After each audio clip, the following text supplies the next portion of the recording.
Tasavvur qiling, 0 dan tuvan 30 gradus qahrdan sovuq. Teniniz to'nglayotidi, ammo yuragingizda dunyoni kuydirib o'tgandek bir o't bor. Bundan 30 yil burun dushman bizni bu millatning yoshlari tugidi. Ular zaharning, aroqning, g'aflatning quliga aylandi deb kulgandi. Ular bizni o'lik deb o'ylagandi. Ammo ular bilmaydiki, bu jimjitlik o'limning jimjitligi emas, balki portlash oldidagi yanartog'ning jimjitligidir. Qanday qilib bir kechida zahar chekkan qo'llar zolimga qarshi mush bo'lib tugildi?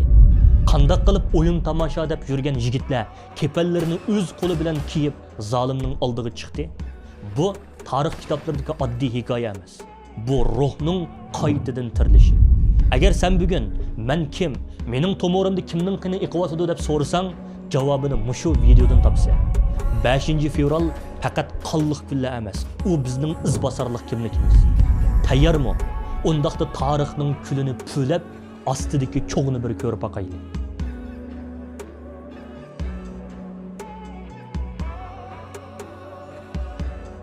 Assalomu alaykum aziz millatim. Mening izbosar qarindoshlarim. Vaqtni biroz keyniga qaytirayli. 1990-yillar. U chaqdagi g'ulja bugungi bizning holatimizdan bakli xatarlik. Xitoy hukumatining qo'lida 3 xil qoral bor.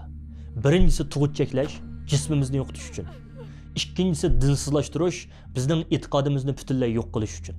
Uchinchisi eng razil qoral zaharlash. Ko'z oldingizga keltiring.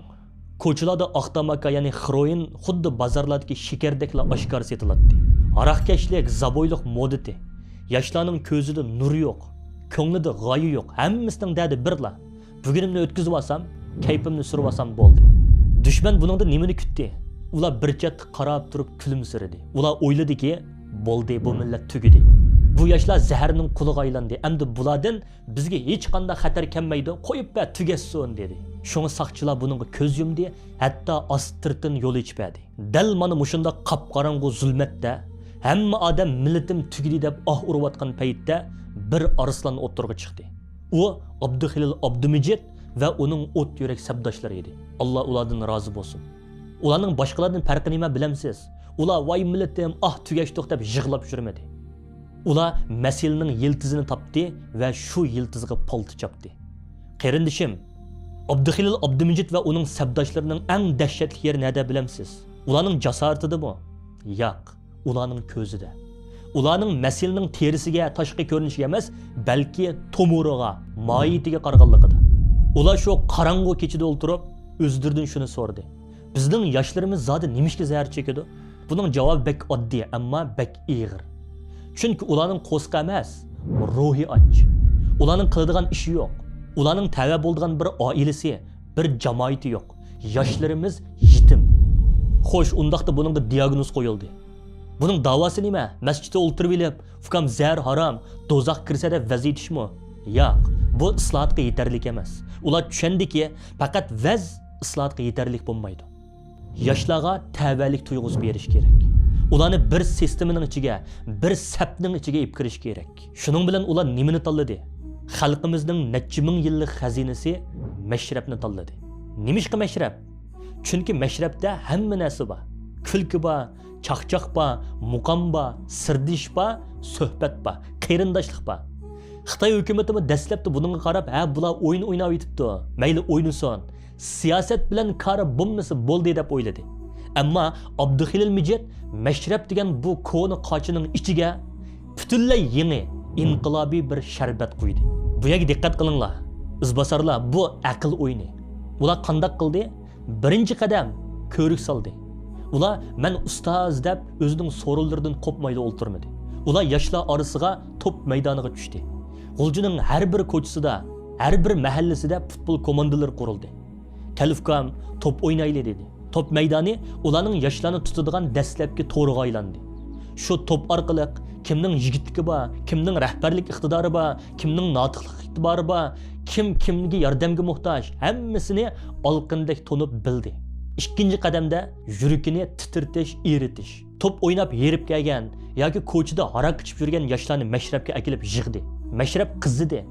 Naqshi usul, kulka, chaqchaq.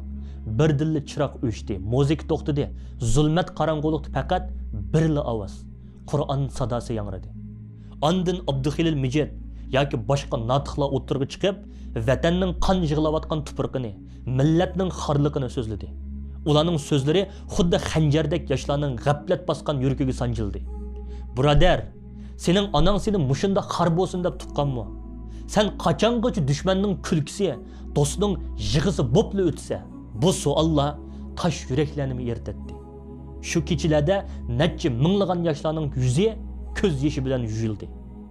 Ular shu kechasi zaharni tashladi, aroqni to'kdi, qutilarni chaqdi. Shu kechasi ular qaytadan tug'ildi. Ko'rdingizmi? Masala zaharda emas, masala ruhda. Ruh uyg'onsa, tan qutuladi. G'ulji yoshlarni qutqizgani dori emas, mana mushundoq iymoniy uyg'onish edi.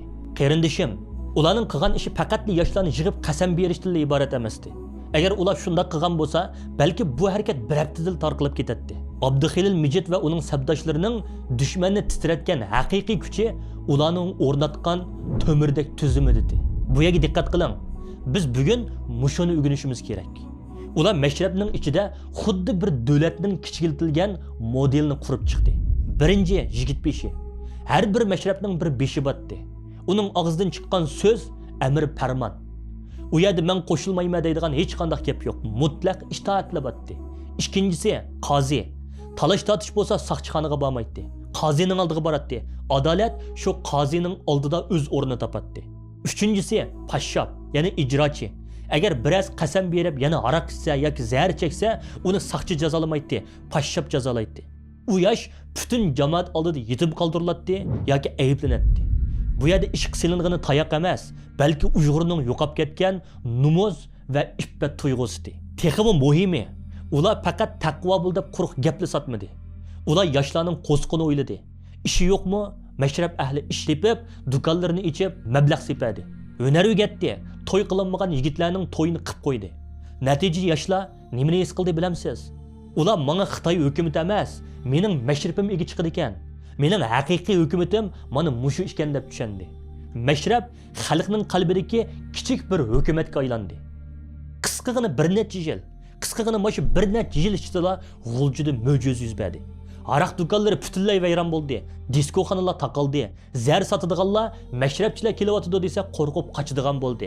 Hatto yo'qolib ketdi.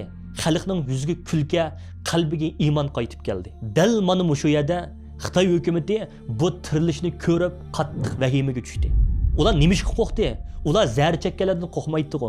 Chunki ular biladi-ki, bir zar chekkan Uyg'ur u bir qul. Ammo bir ruhi uyg'ongan, tashkillangan Uyg'ur u bir qo'shin.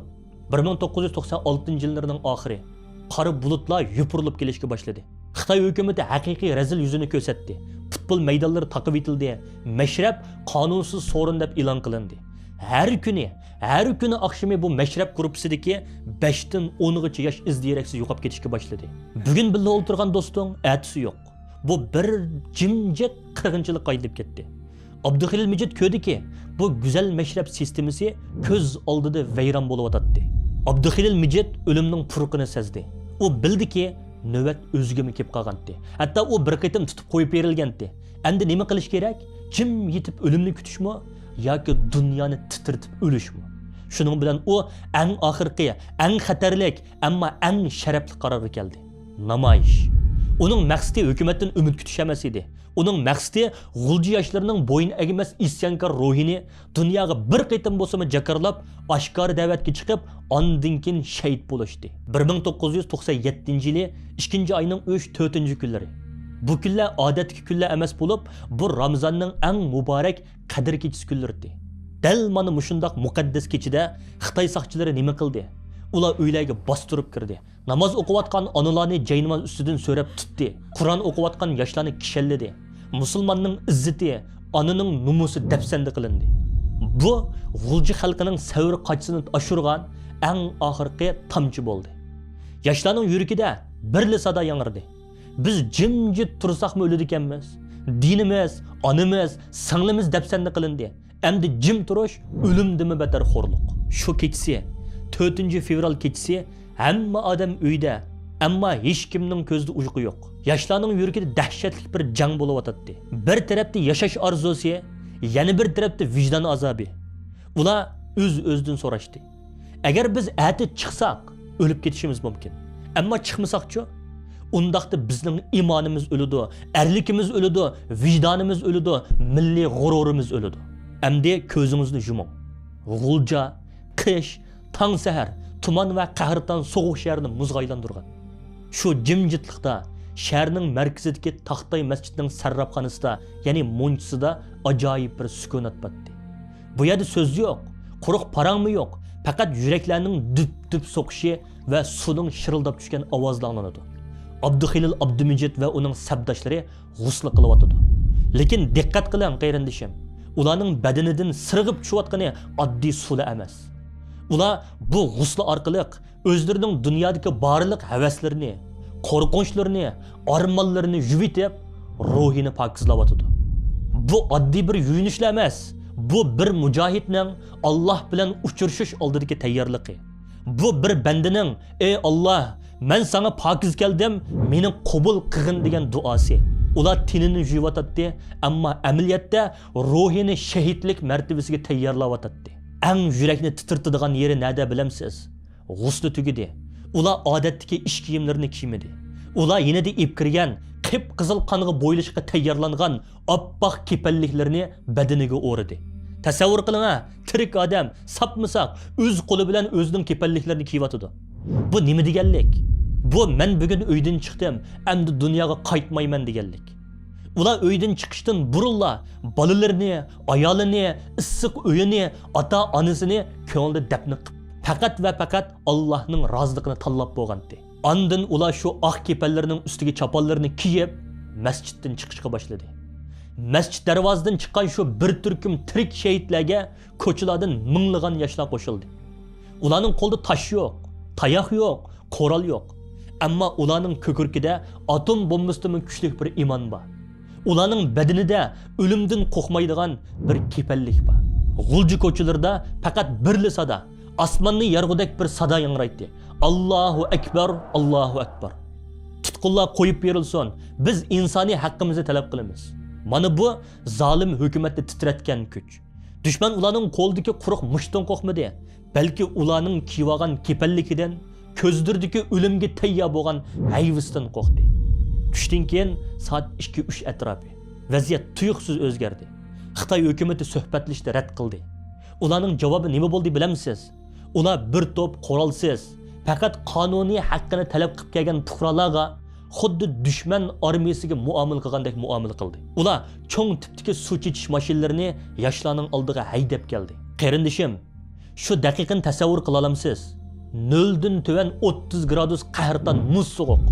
Siz hozir sitda 5 minut tursangiz, faqat 5 minutla qo'lingiz to'nglab qoladi. Xitoy askarlari ana shundoq havoda yoshlarning ustiga yuqori besimliq muzdek suv chashdi. Suv badanga tekkan amon muzga aylanadi. Kiyimlar qetib xuddi muz sovutga aylanib qoladi. Soğuk, terining ostidan o'tib, so'ngakdan chiqib o'tadi. Normal odam bunday ahvolda qanday qiladi? Nima qiladi? Jon tatliq deb qochadi. Tarqilib ketadi, to'laydi. Ammo g'ulji yoshlari qochmadi. Shohidlarning aytishicha, oldingi saptikilar sovuqdan qetib yiqilganida, orqasidagilar ularni quchoqlab, yulab turg'izdi. Ba'zi yigitlar shu muzdek suvga qarab, ko'kirkini ichib tashladi va mundaq deb varqirdi. Sening suying bizning iymon o'timizni, vatanga bo'lgan ishqimizni hargiz o'chiramaydi. Ularning kirpiklariga muz tutdi, tini to'ngladi, ammo tilidagi Allohu akbar to'nglab qolmadi. Bu insonning jismoniy cheklamasidan g'olqib ketgan bir iymon kuchdi.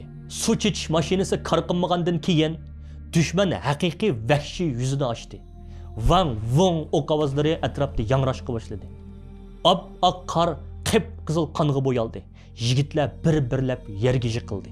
5 fevral oqshimi G'ulji shahri bir cho'ng usti ochiq turmaga aylandi. Minglagan yoshlar tutildi.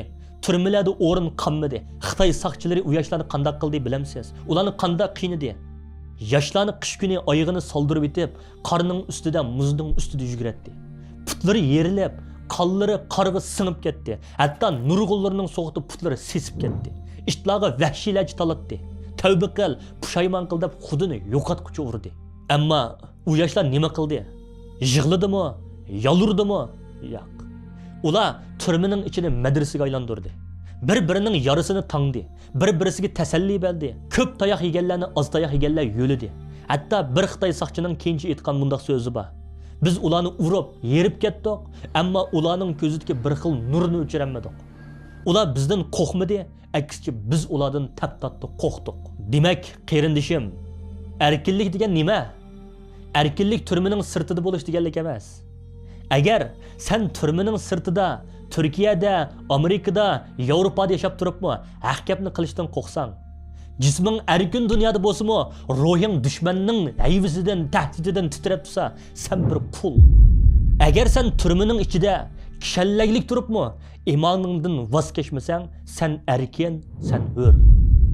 G'uldi yoshlari jismoniy jihatda asirgilindi, ammo ruhiy jihatda Xitoyni yengdi. Endi biz so'zning to'xtaydigan yeriga keldik. Turmalarda minglagan yoshlar xorlandi, doğru berib aqlidan adashtirildi, lekin dushman eng baq qo'qqan, shu mashrab harakatining yuragi bo'lgan bir odam botdi. U Abduxilil Abdumijid. Xitoylar uni g'uljidan yiroqlashtirib, chapchal turmasining eng qorong'u, eng vahshiy kameriga soladi. Nimishqa? Chunki uning vujudidagi jasoratdan hatto turmaning tosh tomlari titraydi. U tutilib 2000 yilga qadar uning sot echilmadi. Hukm o'qilmadi. Xitoyning maqsadi uni o'ldirish emas, uni bo'ysundirishdi. Jallatlar uning nimjon, chala o'lik bo'lib qolgan badaniga qarab, har kuni birli savolni so'raydi.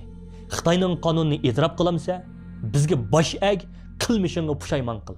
Ammo har qitim shu qonga bo'yalgan lavlardan birli javob chiqadi. Men faqat Allohning qonunini idrob qilaman.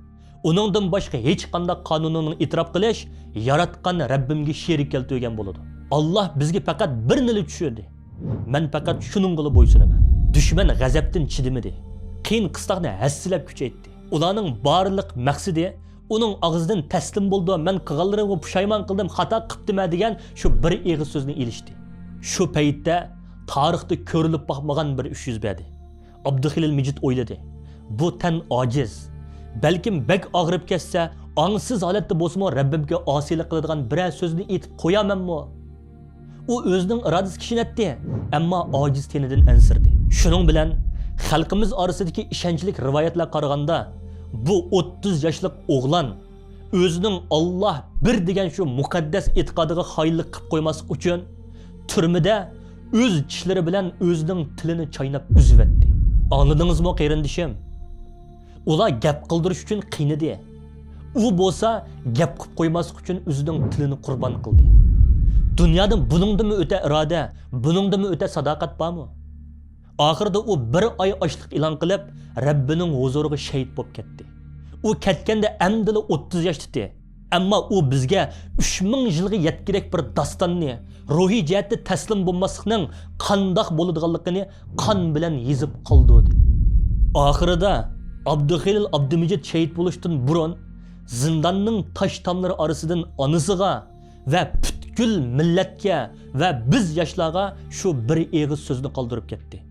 Bu so'zni anglaganingizda balkim yuragingiz pari-pari bo'lib ketishi mumkin, lekin diqqat qiling, bu so'zda hech pushaymon yo'q. Qiynalib ketdim degan ahu zarlanish faryodmi yo'q. U mundaq dedi: "Apa, mening orqamdan yig'lamanglar. Menga atab nazarma qilmanglar. Chunki men bu yo'lga manganda yo'lning oxirida o'lim borligini bilib manganman." Qarindishim, bu gapning ma'nosini tushundingizmi? Bu nima deganlik bilamsiz? Bu men aldanmadim, men tanladim deganlik. Bu men bu o'tqa majburiy ishtirilmadim, men bu o'tqa o'zim kuyish uchun sakrdim deganlik. Bu mening o'limim bir fojia emas, balki bir g'alba, bir natija deganlik. Odatda odam o'lsa yig'laymiz, nazar chiroq qilamiz, ammo u yig'lamanglar dedi. Chunki qahramonlar shahid bo'lganda yig'laydigan payt emas, balki bayroqni ularning qo'lidan oladigan payt. Xo'sh, izbosar. U tilini chaynadi, ammo iymonini chaylamadi. Xitoy o'yladi, bo'ldi, bularni qirib tugatdik, ya'ning ostiga ko'mib etdik, endi Uyg'urlar qayta bosh ko'taramaydi. Xitoy shundoq o'yladi, ammo ular qaysi chotni xato so'qdi? Izbosarlar, ular bir urug'di. Xitoy ularni tuproqqa ko'mdik deb o'yladi, ammo bilmaydiki ularni teridi. Shu g'ulji qirg'inchiligidan keyin nima bo'ldi? Uyg'urlarning g'azabi texmi kuchaydi. shu voqeadan keyin minglagan yoshlar bu vatan bizning, biz to'xtamasligimiz kerak deb dunyoning har qaysi joylariga hijrat qildi. Bugungi kunda muhojiratga da'vo shularning to'kilgan qonlari tufayli ko'klidi, yashnidi, yashardi. Agar siz bugun mushu videoni ko'rayotgan bo'lsangiz, agar yuragingizda men millatim uchun bir ish qilishim kerakkan degan kichikkina o't yongan bo'lsa, yolqinjigan bo'lsa, bilib qo'yingki, bu 5 fevral shahidlarining sizga qoldirgan mirosi. Biz ularning jasdini ko'rdik, ammo ularning ruhi hozir sizning teningizda. Ularning qini sizning to'miringizda. Endi ko'zimga qarab turib javob bering. Bugungi kunda bizga sovuqda suv ichilmadi. Bizga qarda yalang'och yugurish jazosi berilmadi. Hech kim texi bizdan jon talab qilmadi. Faqat azroq tirishchanlik talab qildi. Ular jinini berdi, siz vaqtingizni bera olamsiz. Ular qinini berdi, siz mol dunyoingizni, ilmingizni millat uchun sarf qila olamsiz. Ular zolimning oldida haqiqatni jakarladi. Siz hur dunyoda turib, haqiqatni qo'rqmay, titirmasdan so'zlay olamsiz. Mening izbosar qarindishim, shahid bo'lgan akangizning qo'ldan tushib ketgan bayroq hozir sizning putingizning oldida turibdi. Dasturing, uni qo'lingizga iling va bu yo'lni davomlashtiring. Chunki tarixni tomoshabinlar emas, balki maydonga tushganlar yozadi. Allohga omonat.